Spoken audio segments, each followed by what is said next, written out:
جن کو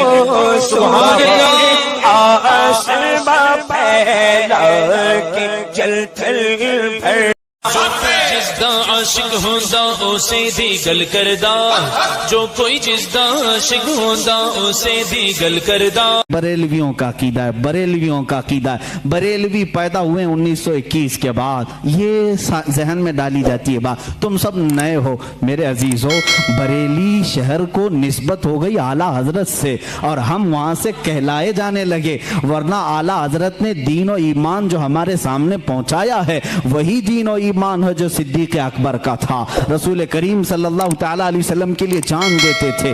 اعلیٰ حضرت نے وہی دین اور وہی تسلب ہمیں دکھایا جو عمر فاروق رضی اللہ تعالیٰ عنہ کے اندر تھی۔ اشداء علی الکفار کی، رحماء بینہم کی صفات جو صحابہ کی تھی وہی آپ کو اعلیٰ حضرت نے دیا ہے۔ کوئی نئی بات نہیں، کوئی نئی بات نہیں۔ آؤ میں تمہیں چند مثالوں کے ذریعے سے سمجھا دوں۔ مسلک کے اعلیٰ حضرت پر کچھ لوگوں کو سوال ہے، کہتے ہیں نیا مسلک کہاں سے آیا ہے؟ تم خود نئے ہو میرے بھائی، تجھے معلوم نہیں؟ مسلک جو ہے راستے کا نام ہے، راستے کو کہتے ہیں۔ یہ نیا نہیں ہے، دین اسلام ہی ہے، ہر زمانے میں کسی شخصیت سے منسوب ہوتا ہے لیکن دین وہی ہے۔ آج اگر اعلیٰ حضرت رحمت اللہ تعالیٰ علیہ کی تعلیمات اتنی روشناس ہیں کہ حق و باطل میں وہ فرق پیدا کرتی ہیں، تو ظاہر سی بات ہے مسلک اعلیٰ حضرت کہنے میں کسی کو کوڑھن نہیں ہونا چاہیے، جلن نہیں ہونا چاہیے۔ لیکن ایک بات میں یہ بھی بتا دوں، آپ دیگر اولیاء کاملین کے ناموں سے آپ ذکر کر سکتے ہیں، مسلک غوث اعظم بھی کہو، مسلک غریب نواز بھی کہو، مسلک امام اعظم ابو حنیفہ بھی کہو، مسلک مخدوم سمنا بھی کہو، مسلک مخدومان ماررہ بھی کہو۔ جس ولی کا جو طریقہ ہے اس کو مسلک کہا جاتا ہے۔ اعلیٰ حضرت کا نیا کوئی مسلک نہیں، نیا دین نہیں۔ چند مثالیں اگر میں آپ کو پیش کروں، حضور اکرم صلی اللہ تعالیٰ علیہ وسلم کے متعلق یہ بریلویوں کا عقیدہ، بریلویوں کا کہ حضور کو پتہ نہیں کیا کیا مانتے ہیں۔ حضور کو کہتے ہیں یہی دافع البلا ہیں، شافع ہیں، دافع ہیں، یہ تمام باتیں بریلویوں نے شروع کی۔ یہ کہتے ہیں حضور صلی اللہ علیہ وسلم کو شافع ہیں، دافع البلاؤں کو دور کرنے والے۔ تم مانتے ہو کہ نہیں مانتے؟ بیماریوں کو دور کرنے والے۔ اعلیٰ حضرت نے فرمایا ہے تو جلن ہو گئی، شروع ہو گئی۔ آؤ میں صحابہ کی زندگی میں تمہیں بتاؤں۔ حضور اکرم صلی اللہ تعالیٰ علیہ وسلم کی بارگاہ میں ایک خاتون آئی اپنے گونگے بچے کو لے کر، گونگے بچے کو لے کر، جس کی زبان نہیں تھی، بولتا نہیں تھا، 8 سال کا یا 10 سال کا بچہ تھا۔ مجھے بتاؤ زبان دیتا کون ہے؟ کون دیتا ہے؟ اللہ دیتا ہے۔ وہ صحابیہ کو کیا معلوم نہیں تھا کہ وہ رسول کے پاس کیوں آئی؟ وہ رسول کے پاس کیوں آئی؟ کیا تم اس کو بھی، اس صحابیہ کو بھی بریلوی بولو گے؟ میرے عزیز انصاف کرو۔ زبان نہیں تھی، لے کر کے آئی۔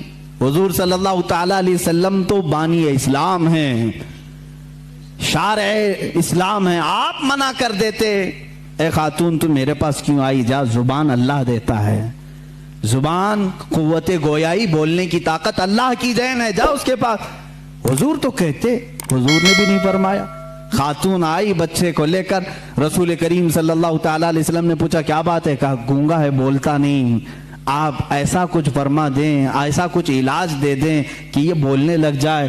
حضور اکرم صلی اللہ تعالیٰ علیہ وسلم نے یہ نہیں فرمایا کیا میں ڈاکٹر ہوں، میں طبیب ہوں، میں کوئی خدا ہوں، معاذ اللہ۔ حضور نے کچھ نہیں فرمایا، بلکہ سامنے اس بچے کو کیا، کہا اس بچے کو سامنے لاؤ۔ گونگا بچہ ہے، پیدائشی، زبان نہیں۔